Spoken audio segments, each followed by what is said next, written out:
Sector committee ने 2006 में अपनी रिपोर्ट दी कि चाहे केंद्र की सरकार हो या प्रदेश की सरकार हो, चाहे भाजपा की हो, सपा की हो, बसपा की हो, कम्युनिस्ट की हो, जनता दल की हो, कांग्रेस की हो, जो भी सरकार हो, 1/3 फैसले मुसलमानों के खिलाफ होते हैं।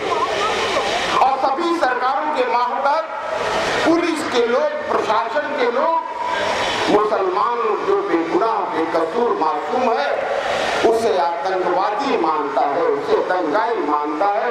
वो मोदी जो इंसानियत का दुश्मन है, जो इस देश का सबसे बड़ा आतंकवादी है, जो खौफजदा करता है मासूम इस देश के वासियों को, जिसने पूरे गुजरात को चलाया है। अभी भाई रिजवान सही कह रहे थे कि वो सबसे बड़ा झूठा, अरे उसने इतने ही झूठ नहीं बोली है। अभी उन्होंने बड़ोदरा में अपना नामांकन किया है, अपना एमपी के लिए नामांकन किया है। आज बड़ोदरा में उन्होंने जो कल नामांकन किया था, उसमें उन्होंने अपनी बीवी का नाम यशोदा बिन दिया हुआ है। यशोदा बिन उन्होंने कहा है कि उनकी बीवी है, मगर इसके पहले जितने भी एफिडेविट दिया था उन्होंने, जितना भी हलफनामा दिया था, किसी ने ये नहीं बताया था कि उनकी कोई बीवी है, उनकी कोई पत्नी है, ये नहीं बताया था।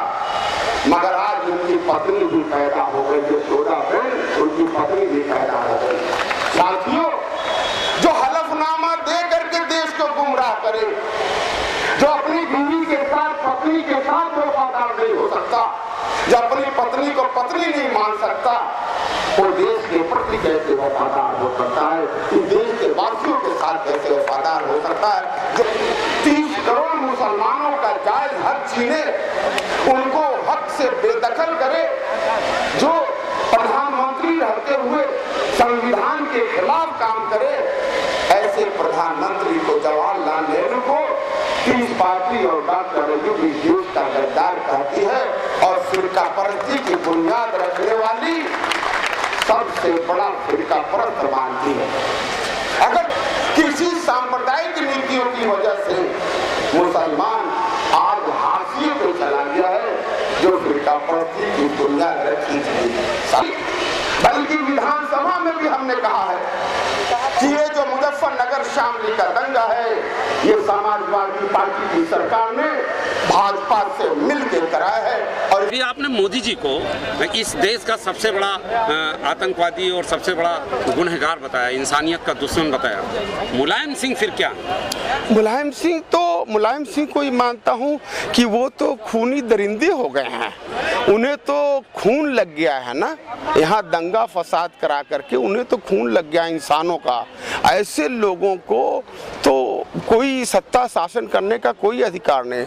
जहाँ तक मोदी जी का सवाल है, मोदी जी को मैं ही नहीं, पूरा दुनिया मानता है कि वो इंसानियत के दुश्मन है। पीस पार्टी के दहाई का आंकड़ा पार करेगी, 10 से ऊपर जाए, 10 से ऊपर पीस पार्टी। Thank you.